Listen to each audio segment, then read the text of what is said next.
where I'm sat at the moment is some ideal habitat, and it's a reclaimed habitat, at least while humans leave it, as nature continues to reclaim it. But 20 years ago, this would have been a hive of activity. There would have been no vegetation here at all, just a system of roads and pull-ins and buildings and sheds and 2 pit heads. This is the site of the former Bevercotes Colliery, which is a very large colliery. The actual pit top, although not high, covers a wide area.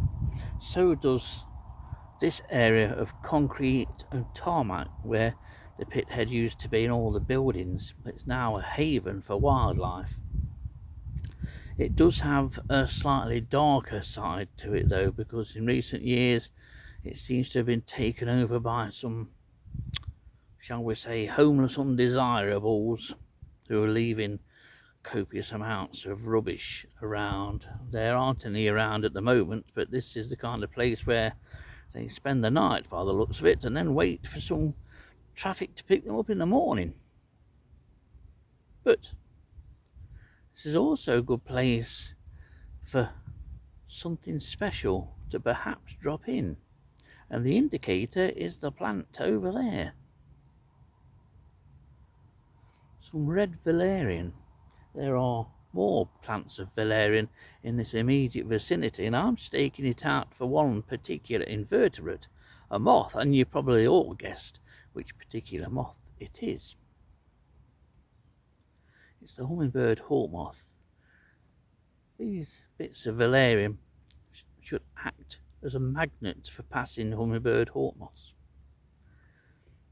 There's a hint of butterfly migration today. There's been a few sort of large whites go through, and I've seen one red admiral go through, but nothing major, and it's been sort of staved off by the stiff breeze, but it's sheltered here. But this area of valerian is just the ideal spot. Well, it seems like the ideal spot to me for something to drop in and pause for refreshment. So I'm going to give it half an hour and see if anything does turn up.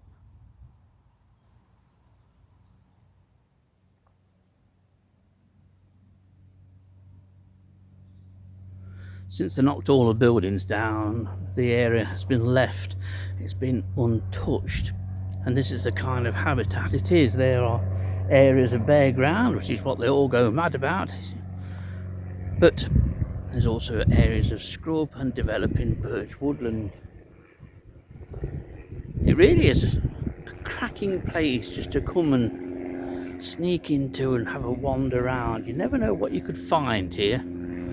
Like all pit tops, sites of great potential. We're also close to the airport at Gamston, unfortunately. And there's a large white flitting around in the background there, steadily just cutting across, pausing on its way.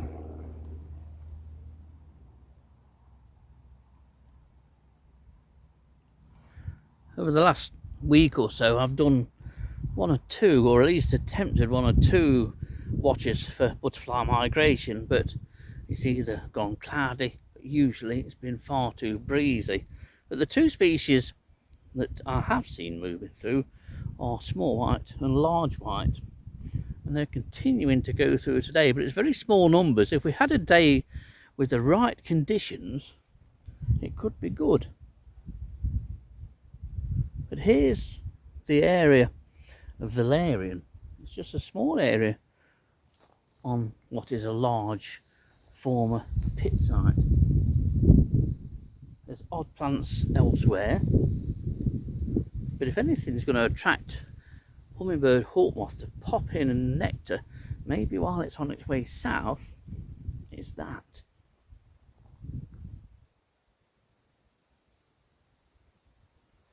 Time to sit down and wait.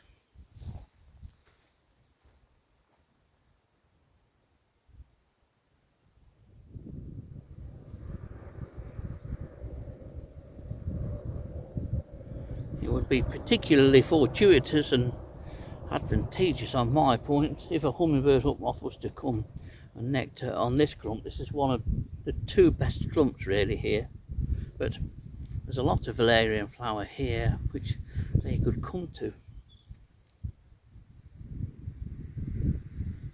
If you want to see hummingbird Hawk-moth in your garden, I've said this a number of times and featured this plant valerian on many occasions, then red valerian is the plant to have.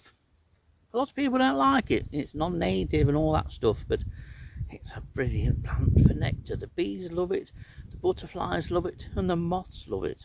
And it's the best way, without a doubt, as far as I'm concerned, of seeing hummingbird Hawk-moth. If you haven't seen one yet, find yourself some valerian and sit and stake it out. Pretty much guarantee that during September you probably won't have to wait that long before you catch one. And quite often late evening is best. Any time, once we're into September now, from like 7:30 onwards right through till dusk is the best time. Early morning is also a good time for hummingbird Hawk-moths. They're just like us. They like a breakfast and they like a dinner and they like a tea.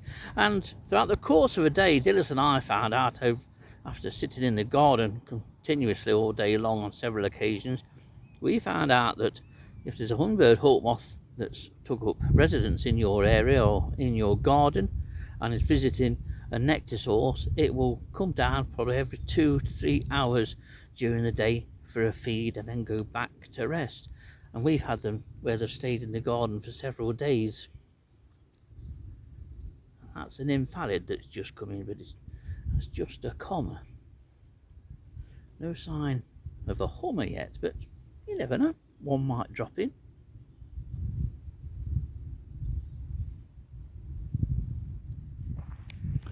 Well, we have a visitor. I just knew one had got to turn up. It's flighty, not staying at any flower head for any length of time, which is quite typical of moths that are pausing between flights. It's very fresh though, very, very fresh. You can tell because of the dark greyness of the wings. I just knew one was likely to turn up. Off it goes.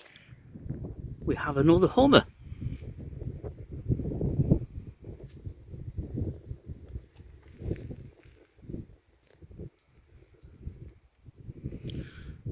On the same bit of valerian.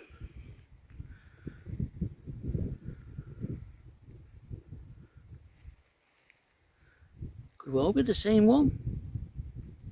I really ought to try and get some photos, or because you can tell the differences between markings on the abdomen.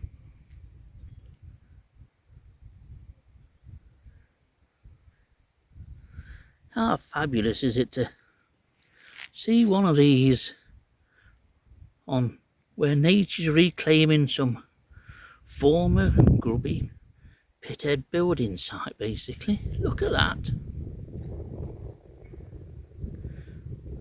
Look at that, it's right underneath me now.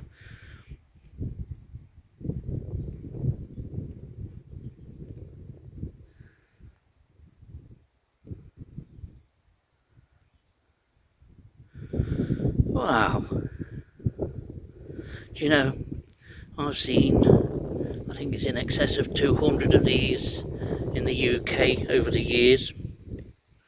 Every time I see one, it's just like seeing the first.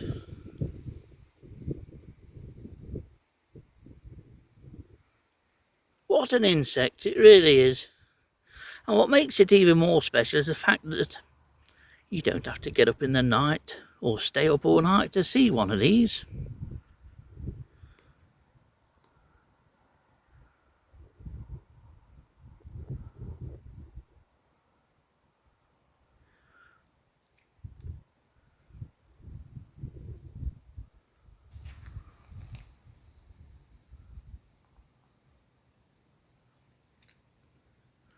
They're just wonderful, absolutely wonderful.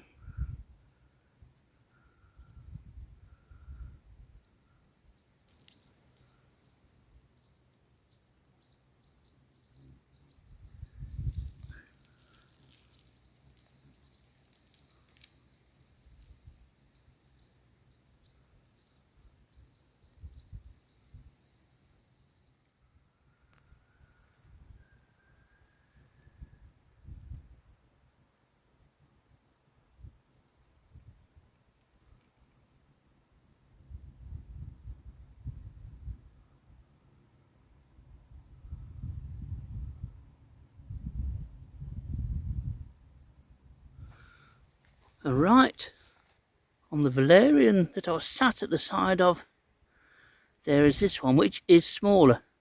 It's also lighter.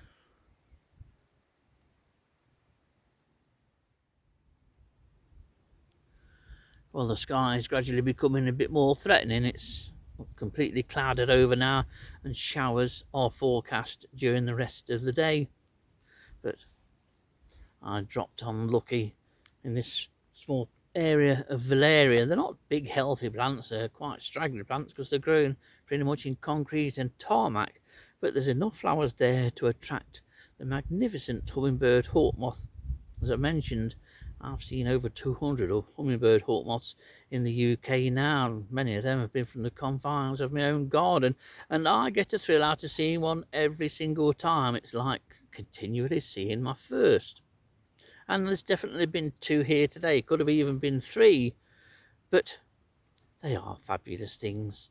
And 2025 offers people the best chance really for a number of years in seeing a hummingbird hawk-moth. All you have to do is spend a bit of time gawping at this stuff, red Valerian or pink Valerian, even white Valerian they will visit. But early mornings are often good, about half an hour after first light, and evenings too, from about 7:30 right through till dusk. Quite often this time of year, an individual hummingbird hawk-moth, if it's got a good nectar source, it will remain in that area for several days, and it will visit that nectar source 4 or 5 times a day. So keep an eye out. If you haven't seen one of these things, stake out this plant and put a bit of effort in and a bit of patience, and you'll almost certainly get your rewards. And if anything like the reward I get out of seeing hummingbird hawk-moth, you won't be disappointed.